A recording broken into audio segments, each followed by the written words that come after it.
Welcome to this webinar where we'll be taking a deep dive into a topic which continually seems to be in the headlines and front of people's minds just now, which is cyber and ransomware attacks. So my name's David Gumley, I'm the Head of Growth here at RiskLogic, and joining me in this discussion today, I'm delighted to introduce two renowned thought leaders in this space. Dan Shields, Founder and CEO of RiskLogic, and Nick Abrahams, Co-Leader in the Digital Transformation Practice at Norton Rose Fulbright. Dan, Nick, welcome to today's discussion. Thanks, David. Good to be here. Thanks, David. Looking forward to it.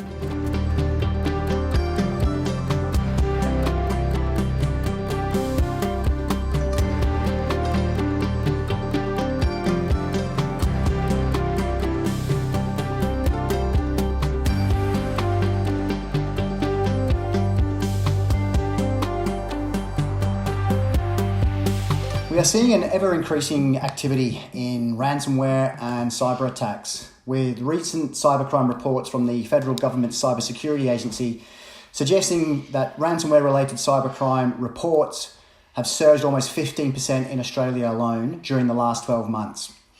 Dan, if I could perhaps start with you to understand what you're typically hearing and seeing from clients in regards to the topic of ransomware and cyber attacks.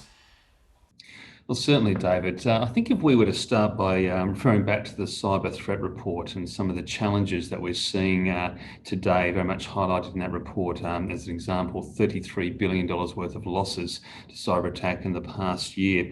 More importantly, we're seeing an increasing frequency of cyber attack, and they're obviously getting more complex as well. Ransomware as a service, as an example of the types of attacks that are taking place today. Critical infrastructure and essential services being sectors that have been heavily targeted, and literally 25% of the cyber attacks in that past 12 months, as referenced in the report, are in that sector. So these are some of the issues that we're seeing today. If we would look at some of the trends that we're also seeing, or observations in the cyber landscape in the last year or two. Cyber ransom, a massive issue, as we've already referenced there. Biggest issue facing organisations today in terms of ransomware attacks. So those ransomware attacks in the last 18 months, they're up 486%, and disruptive cyber events are accounting for about 60% of insurance losses today as well. For ransomware attacks, again, about $100 million worth of loss in the US in the last year. So these are very, very big numbers that we're talking about. But cyber ransom, ransomware is not the only source of cyber ransom that we're seeing there. So we need to be careful not to confuse ransomware with cyber ransom. Now, of course, ransomware is the most common form of cyber ransom demand that's taking place. But we may see ransom demands also being perpetuated for other types of cyber attack. There could be data breach. Could be a DDoS attack or some other type of entry into an organisation there. When we talk about data breach, look, what we're seeing in terms of trends at the moment is ransomware attacks are happening, but they're getting combined with data breach. So perpetrators are getting into systems, and what they're doing there is they're also exfiltrating data at the same time. And of course, they're using that to increase the likelihood that an organisation is going to pay that ransom because of that data breach issue. When we think about the issues with data breach there, operational disruption caused by ransomware is bad. But when we've got data that's been exfiltrated, it's confidential, it's sensitive, potentially personal identifiable information, the reputational issues that can be attributed to that, the legal liability, the customer issues, these are quite substantial. Now, another trend that we're seeing is supply chain vulnerabilities. Now, since COVID reared its ugly head 18 months ago, 2 years ago, we've been experiencing supply chain issues across the globe, and some of those have been caused by lack of workers because of COVID and restrictions and lockdowns. But we're also seeing, obviously, a big issue there in terms of increased demand from populations across the globe there. So we know that supply chains are under immense pressure at the moment. The problem we've got now is any further disruption to supply chain has an escalating effect. So we need to be very conscious of that. What we know, again, is that cyber attack and supply chain, well, there's vulnerabilities. It's a bit of a black spot for organisations, really knowing where their vulnerabilities are to cyber attack. It could be within their own supply chain. It could be one of their key vendors that have a supply or a cyber attack. It could be that you've suffered a cyber attack and it's affecting your key suppliers or vendors. So what's really important when it comes to cyber attack and supply chain is understanding where those vulnerabilities are. And of course, if you are the victim of a cyber attack, making sure there is good, rapid communications through your supply chain there in terms of some of those impacts. So really the lesson there is, or the key point here is very much about evaluating supply chain risk for cyber attack, because it is a bit of a black spot for organisations. If I look at other trends, there is a bit of a disconnect at the moment between cyber incident response and business continuity. So what we're seeing is that when a cyber attack is identified, we have typically cyber incident response teams that will activate. They'll follow defined procedures around identification and detecting, about containing the attack, about eradicating it, and then recovering. But what we're seeing is that two things. Firstly, in terms of business continuity in its place, activating business continuity plans too late and not enough focus in terms of getting those manual workarounds happening. Cyber attacks, often very severe ones, ransomware ones, can have impacts that can last hours, if not days, if not weeks. But we're waiting too long to get those business continuity plans activated, which means we're losing time to be able to recover and restore critical business functions.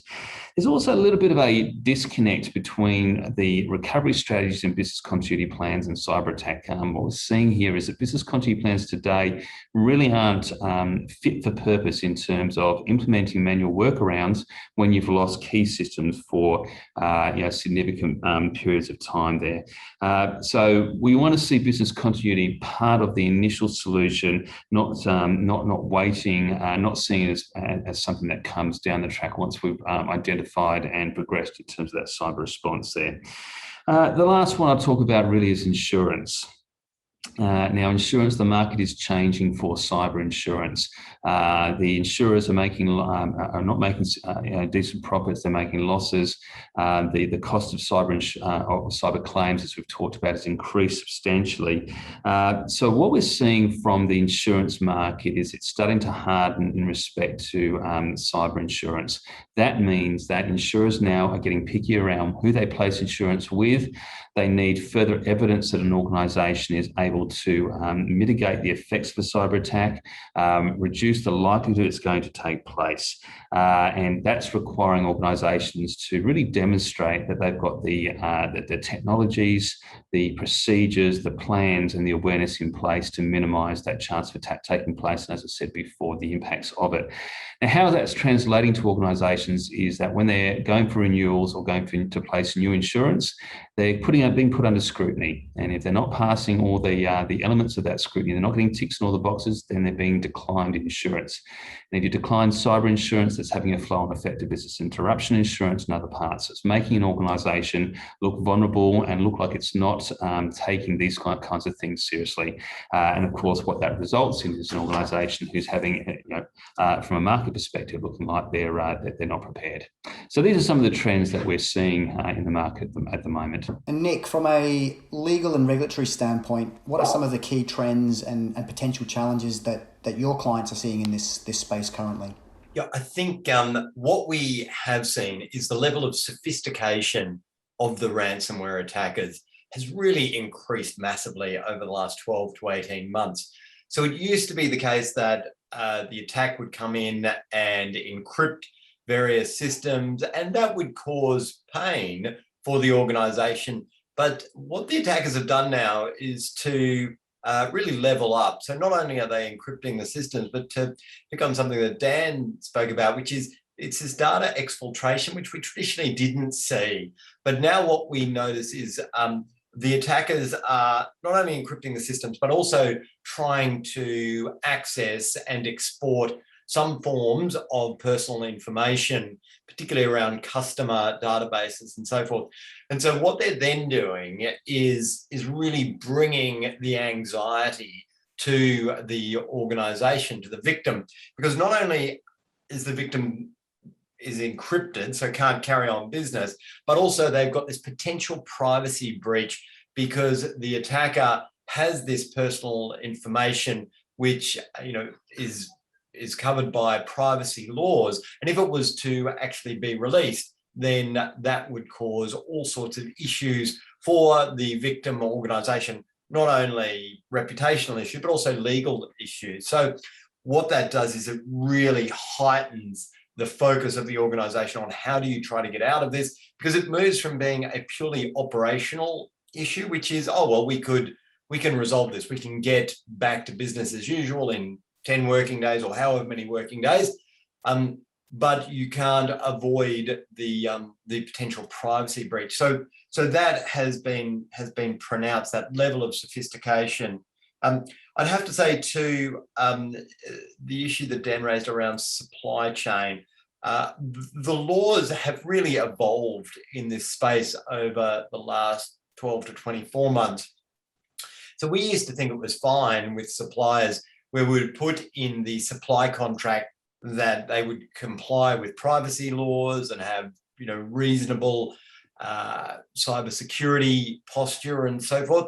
And what we know as a result of a number of investigations and reports from the Privacy Commissioner is we know that that is not sufficient from a legal point of view, that if you are allowing vendors access to some form of personal information that you've got on third parties, particularly customer data, then you have an obligation to continually ensure that that vendor organization is complying with the sort of information security requirements that it should.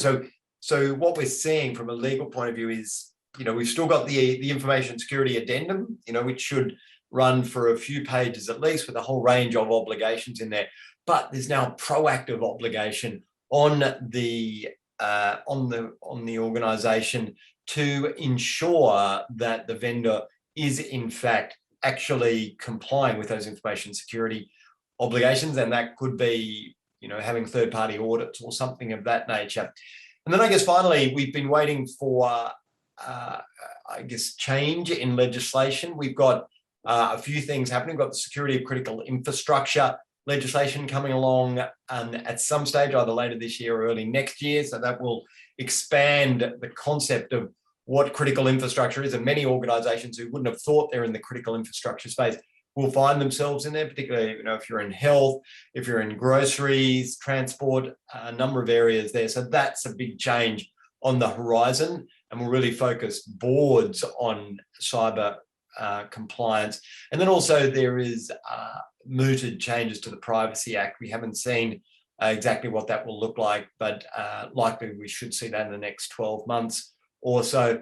And then what we find with privacy laws is that we are often beholden to jurisdictions outside of Australia, because if you want to do business in the UK or Europe or the US, you have to comply with their privacy laws. And particularly the EU with GDPR has a wide range of quite onerous privacy obligations.